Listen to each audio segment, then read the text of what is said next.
frases reais, por exemplo, o pastor uma vez citando uma, que é o best-seller da igreja, não cai uma folha, se não for permissão de Deus. Nem sabe que está no Alcorão sagrado do muçulmano. O muçulmano está usando o Alcorão do muçulmano para pregar no culto da igreja. Existe ele, é verdade? Ok. Tudo está sob o domínio de Deus? Tá. Mas é bíblico? Não. Então, se citar algo, seja sincero. A Bíblia não diz, mas eu creio. Pronto. É algo simples. Quando a cair do ombro, levantar é de Deus. Né? Algumas frases ficaram de contexto que é pior. Não são só esses best-sellers. Tipo, que com ferro fere, com ferro será ferido. Não temos esses best-sellers, né? Das nossas igrejas. Vamos lá. Por exemplo, Deus não escolhe capacitado, capacita os escolhidos. E por aí vai. E outras realidades que vai pegando aí. Tipo, por exemplo, quem suporta, tem um link que diz quem suporta o processo, vive o propósito. Biblicamente não é assim não. Não é quem suporta o processo, vive o propósito. Mas quem Deus dá a ele propósito, ele vive o processo. A Bíblia coloca diferente, as coisas são diferentes. Até uma expressão, se você pegar boa parte dos hinos hoje, muitos deles são bons. Quando chegar em 80%, começa a distorcer a Bíblia em algumas áreas. Pode ler, se você quiser, depois eu leio uns e vou disciplinando da Bíblia alguns aqui. Tem verdades, tem, mas a Bíblia nunca trabalhou com meia verdade, ela sempre trabalhou com a verdade completa. Eu sei que tem gente que até na vida prática dele é meia verdade, né? No trabalho é meia verdade, no casa é meia verdade, com os pais é meia verdade, com os irmãos na igreja é meia verdade, a justificativa para o pastor é meia verdade. Eu sei que a gente gosta de viver só meia, 50%.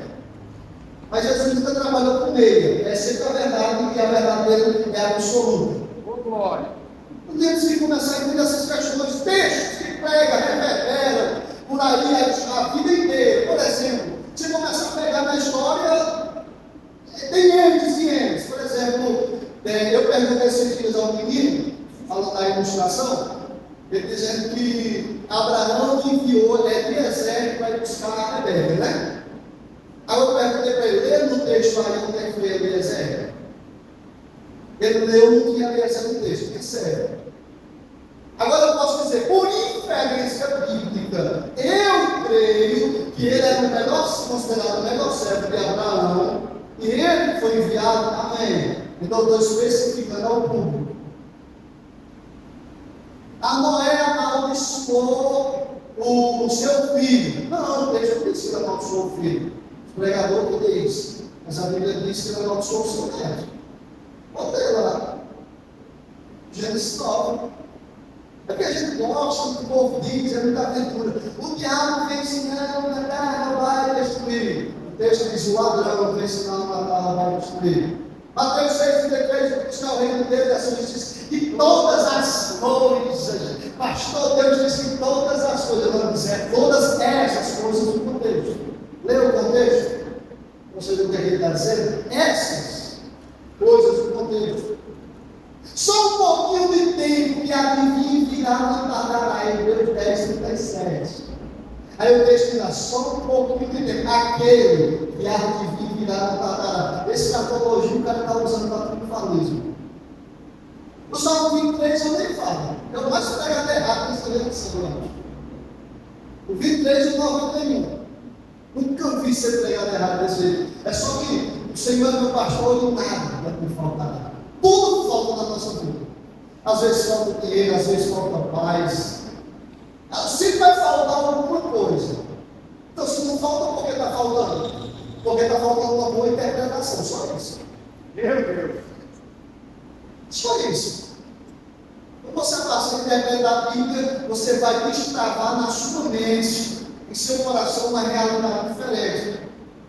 Porque a gente acostumou com esse negocinho, por exemplo, o pastor até falou lá na aula, sobre, por exemplo, Mateus 17, ou 18 ali, né? Ele diz, onde tiver 2 ou 3, é onde no meu nome, é culto. Está falando de disciplina, O cara pecou contra o outro, o cara está falando muito. Pega o texto de Jeremias 18. Deus quebra um vaso, Deus vai quebrar o vaso nessa noite. Olha o texto diz lá. E o vaso se quebrou na mão, e ele fez segundo quis. Ou seja, Israel se quebrou, mas Deus estava refazendo Israel segundo a sua vontade. Então não é Deus que quebra o vaso, é vaso que se quebra por causa de pecado. E Deus, por misericórdia, refaz o vaso novamente para poder usar novamente, para poder colocar de pé novamente. Então perdemos a percepção da Bíblia, nós perdemos a identidade, né? Quando se perde a interpretação, melhor dizendo, da Bíblia, se perde a identidade das Escrituras. Se perde a identidade das Escrituras. Por exemplo, um ao outro ajudou e ao companheiro disse isso. Sabe o que esse texto está falando lá? Se você for ler isso positivamente, está falando de construção de ídolos. Eles estavam querendo construir ídolos, e esses ídolos que eles estavam querendo construir, esses ídolos eles pegavam, começaram a construir para substituir por Deus. E quando eles começaram a construir esses ídolos, um chegou para o outro, vamos ajudar um ao outro a incentivar. E a gente vai construir ídolos e vai abandonar Deus. Maldito homem que confia no outro homem. Por exemplo, a tradução fala isso, né? Depois, vou lhe aconselhar um negócio, leia várias traduções a partir de hoje. Porque se você ler, por exemplo, a NVI, a King James, a NTLH, e por aí vai pegando as versões, a Bíblia judaica, o hebraico, não diz maldito homem que confia no outro, mas eu não posso confiar em alguém. A Bíblia diz lá, maldito homem que confia em si mesmo. Não é confiar em outro. E Jesus corrobora isso no Sermão do Monte. Quando ele diz que bem-aventurado o pobre em espírito, ele está dizendo alguém que de si não tem nada, mas depende totalmente de Deus. Ser pobre ali é quem depende inteiramente de Deus. Então a Bíblia vai corroborando por si mesmo. Então observa, ele está acostumado. E vai estando. Um tempo que foi um texto foi muito utilizado. Já temos Isaías ali, acho que é 10, né? A unção desse pedaço de jugo. A palavra unção ali não tem nada a ver com o Espírito Santo. Já vou terminar isso. Tem nada a ver com o Espírito Santo. Porque primeiro no Antigo Testamento o Espírito não habitava plenamente no homem de forma generalizada. Segundo, se você ler outras traduções, diz que a gordura despedaça o jugo, a prosperidade despedaça o jugo. Agora diz, então o que é gordura, o que é prosperidade? É porque o povo seria levado escravo, mas Deus faria eles tão prósperos que ninguém colocaria mais jugo sobre eles. Então o texto não está falando do Espírito Santo, o texto está falando de riqueza mesmo. Não observou? Até no texto, como diz o profeta, às vezes se erra. Trazer todo príncipe e oferta para manutenção da casa. Não é para manutenção, é para manter. E trazer todos. Não é só um, é todos. Não vou nem explicar. Pode ver lá, o texto está todo plural. Mas já observou. Aí vem alguém, aí diz, não, isso é da lei. Na internet, 3 minutos. Isso é da lei. Então eu não vou te ensinar mais nada porque eu sou igreja. Primeiro, já está errado, você não é igreja. A Bíblia nunca disse que você é igreja. Todos os lugares que a Bíblia nos chama de igreja, sempre está no plural. Quando vos reunidos como igreja, sempre está falando eu, você e mais outros. Eu sozinho nunca fui igreja. Alguns usam até o argumento que isso está sendo desengrejado, mas eu sozinho nunca fui igreja. Eu só sou igreja por causa do povo. Isso é a Bíblia ensina. Então observe, é um detalhezinho. Aí vem um cara e quebra tudo só com uma palavra. Mas sabe o que a gente faz só com uma palavra na internet? Se volta contra a nossa igreja, se volta contra a nossa liderança, se volta contra alguns irmãos, simplesmente porque alguém proferiu uma ideia em 3 minutos que você disse. Já tinha um coração propenso, na verdade, a fazer errado. Porque toda pessoa que cai rápido, aquela já tem um coração propenso ao erro e não tem nem um pecado na mente. Meu Deus! E Deus não trabalha cegamente com ninguém, não. E a gente pensa, porque lá na segunda carta de Pedro, capítulo 3, último versículo 18, que diz: antes crescerem na graça. Outra falha que a gente tem. Na maioria dos textos que a gente cita ele isolado, sem um contexto dele. Quando escreve um livro, na verdade ele vai ser dividido em três, vai ser um, depois vai ser dividido em três ou quatro.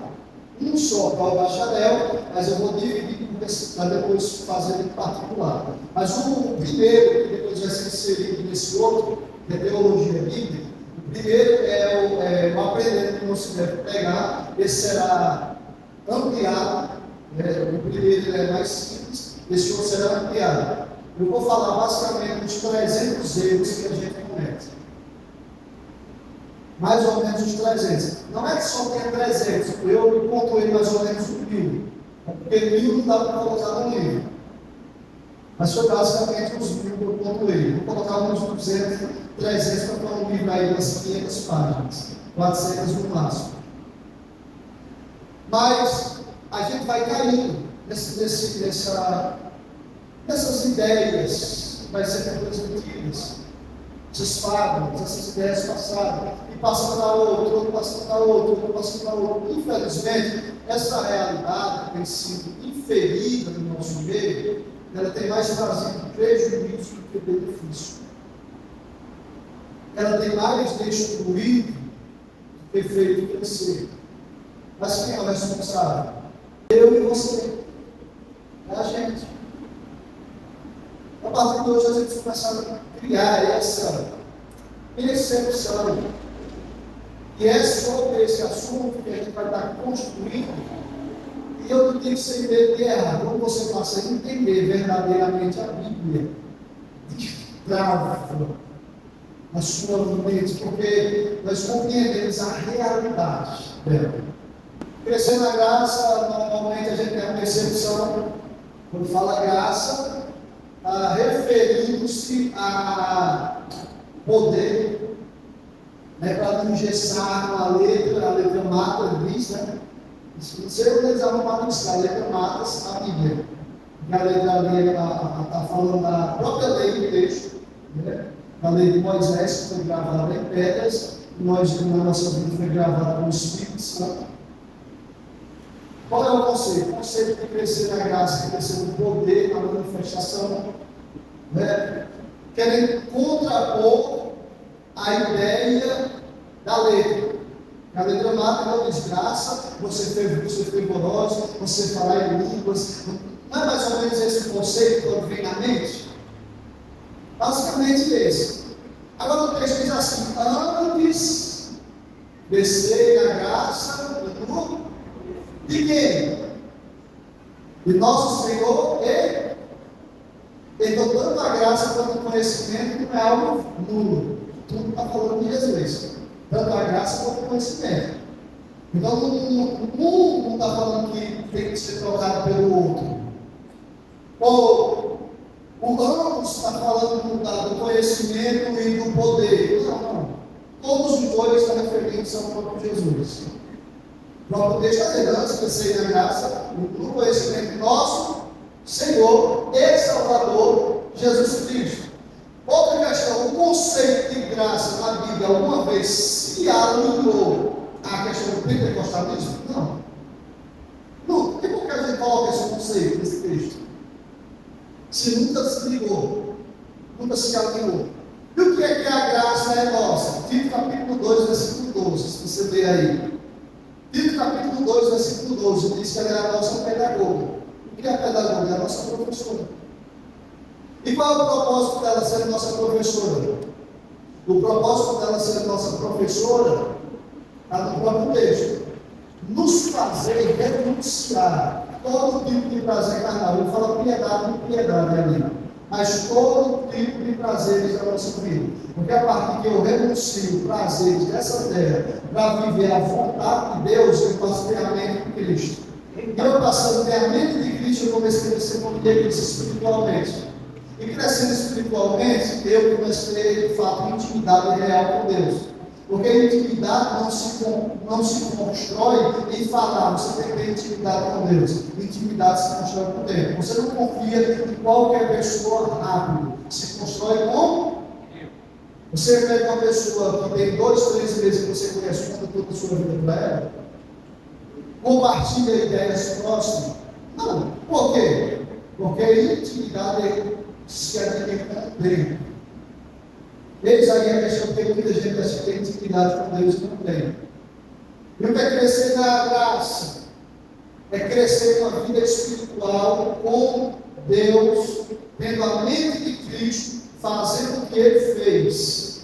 E o conhecimento? O conhecimento serve-me para eu poder praticar o que Ele quer. Como é que eu vou praticar o que eu não conheço? Então percebeu que a gente pega um texto, tenta desmembrá-lo quando ele está falando da mesma característica do conhecimento. Não tem como desmembrar aquilo que está junto. Quando eu tento desmembrar um texto, eu destruo o que o autor quis dizer. O autor não tem voz, a Bíblia tem voz. Se ele tem voz e a Bíblia tem voz, você só é o mérito daquilo que ele já falou. Você não é voz. É porque entendeu João Batista errado, né? João Batista, a voz que clama no deserto, eu sou, já ouvi. A voz que clama no deserto, ok, eu vim bonito, mas a Bíblia não diz voz que clama no deserto. Voz do que clama. Porque quem clama não é João, é Deus através de João. Aleluia! João não é voz, é a voz de Deus. E buscando aqui essa realidade, você veio aqui nessa manhã, e a gente tem o costume, por exemplo, a gente diz assim, você que veio aqui nessa noite, porque é manhã, claro, você que veio aqui nessa noite buscar a sua bênção, tal. Aí o cara está querendo contrapor, ele diz assim, você não veio buscar a sua bênção, quem veio adorar a Deus. Não foi assim? Você não veio buscar a sua bênção, você veio adorar a Deus. Ok. Qual é a característica? Vamos lá. Primeiro, eu vim da igreja buscar algo? Sim. Eu vim da igreja entregar algo? Sim. E qual é o propósito? Qual é o propósito de eu vir de casa para cá? Primeiro propósito é adorar a Deus ou buscar a minha bênção, pastor? Nenhum dos dois. Porque adorar a Deus, você pode adorar dentro do seu quarto, dentro da sua casa, no seu trabalho. Pode sim ou não? Você pode adorar a Deus no seu trabalho, na sua casa, na rua, onde você estiver.